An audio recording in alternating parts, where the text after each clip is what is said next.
So Brian, just season as a whole for you, about what you expected. I mean, obviously without Mike, you're getting considerably more time. So Yeah. how have you adjusted?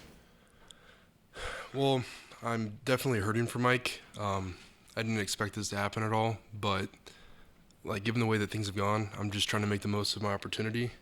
And as far as like what's happened for our team, I don't think anyone expected this to happen, for the season to start this way. But there's still 5 games left, and I think we can, as a team, come together and turn this thing around and make this a really good season for us. You talked to Mike at all? Yeah, I messaged him after his surgery. He said it went well, and then I think he's hurting pretty good.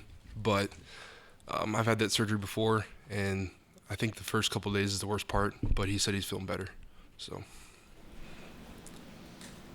Anything offensively that you didn't expect coming in for yourself, again, from the position? Has this been exactly what you thought it would be? yeah, I'd say my expectations kind of met up with reality and what we've done this year. So, I mean, I'm pleased with our offense. I think we have a good scheme in place. We have the right coaches to coach it, and then any mishaps that we've had, I'd place more of the blame on the players than anyone else. I think it comes, like, at the end of the day, it just comes down to us to execute and do our job and put points on the board, because we've proved that we can do that. We just need to do it every week. It's about being consistent. So What is it like to go into the transfer portal with, high expectations and then go through the first half of the season and not have them develop as you had pictured it?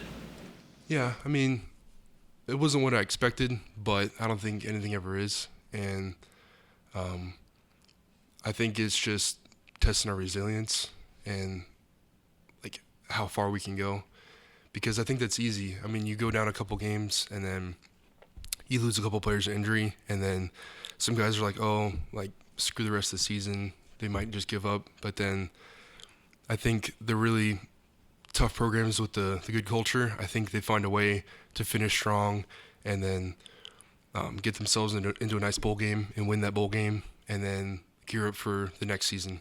Because we have a lot of good players in this team. We have a lot of young talent that's going to come back next year. I won't be here, obviously. I'm out of time, but unfortunately. But no, the future's bright. We just need to perform up to our own expectations of ourselves and what others expect of us, and just do it every week. As a team, right now there's a lot of social media, bad talk and Yeah. the like, which you would expect there after Yeah. losing a game like that. How do you shut that out? How do you say that's the fans? They're they pay their money, but they're not in the locker room. Well, I just stay off Twitter, to be honest. I think that's the easiest. Yeah. And I'm not really a Facebook guy. I don't know what happens on there. So unless someone comes up to me and tells me something, I don't really know. And I don't watch TV. Like, I don't have cable, so it's like none of it really comes to me. So yeah.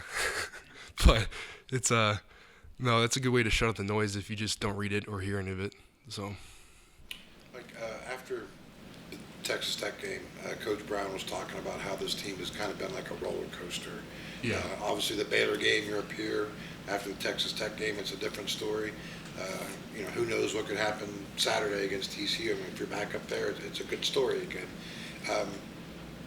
Emotionally, has it been a roller coaster as well for players to, 1 week it's here, 1 week it's here, and next week it's, could be back.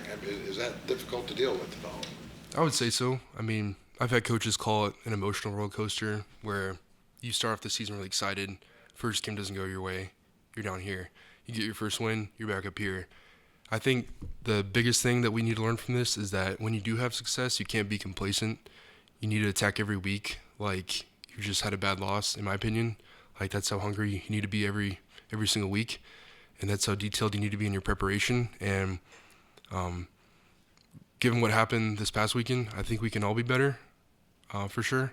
And yeah, I mean, I think everyone's searching for answers on how to stop that, and I'd say the easiest answer is just to treat it like you didn't have success, and you could always be better, because no one's ever perfect in a football game. You could always be better. So I think it's that pursuit of perfection that can get you to where you want to go, instead of being on the roller coaster, like you said. Well, that was going to be kind of my next question. When it is like that, Yeah. Is it hard to figure out, well, who are we really, Yeah. so to speak? Yeah, because, I mean, you see in one game, we'll put up almost 50 points, and then another game, it'll be like, what are we doing, So I think it's just not being, like, if you can go in and be like, okay, I'm not going to be complacent. Last week was good, but I could be better. And then how do I do that? And then work with your coach, and then just work on something new every week, and hopefully you don't have to be correct on the same thing twice. And then you just do that every week. As a veteran of the team, have you and other vets said anything directly? Was there any, not to say closed door meeting, but that type of galvanizing type of thing? Or is it just kind of everything understood that, hey, it's a roller coaster, but we know we can be better, so you don't need to vocally say it as much? There hasn't been like a players only meeting or like a closed door meeting. I think everything's understood. We have enough experience in this team where even the older guys, we know that Saturday wasn't good enough. We need to play better, and it can't just be this Saturday. It has to be every Saturday from here on out. And yeah, it's definitely understood, but that needs to actually happen. You do anything for a National Tight End Day the other day? Celebrate that in any way? I want to get you a fun one. Yeah, my coach Reagan, he received a package. I don't know who sent it, but we all got matching shirts, all the tight ends. So I thought that was kind of ironic, because National Tight Ends Day was on my birthday. So I thought that was kind of cool. Brian, you mentioned some of the young tight ends. Evaluate some of those guys. What have you seen? I mean, start with Traylon and go down through the freshmen. Okay. So Traylon, I think he's ahead of where a lot of people would expect him to be. He's gotten a lot more playing time than I think even he expected to have this year, but I think he's handled it well. Yeah, I think he's going to continue to develop. He has the size already. I think he's always had the size to play at this level, and he's a great kid. He's really smart, and he cares a lot about our team. So I think he's going to be a good staple in the tight end room for years to come. Victor Wickstrom, I think he's pound for pound one of the strongest guys on our team.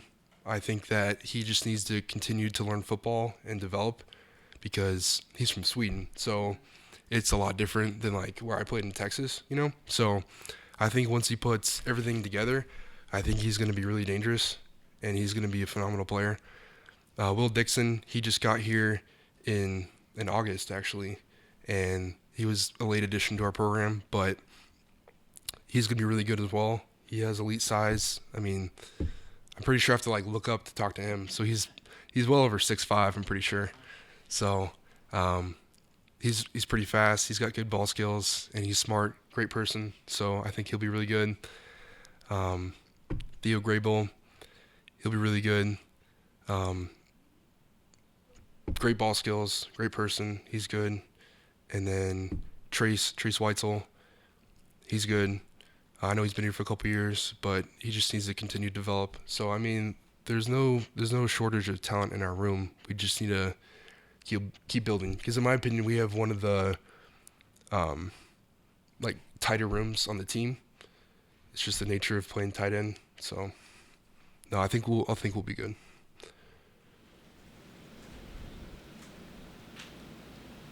Anything else for Brian? Okay, sir, thank you.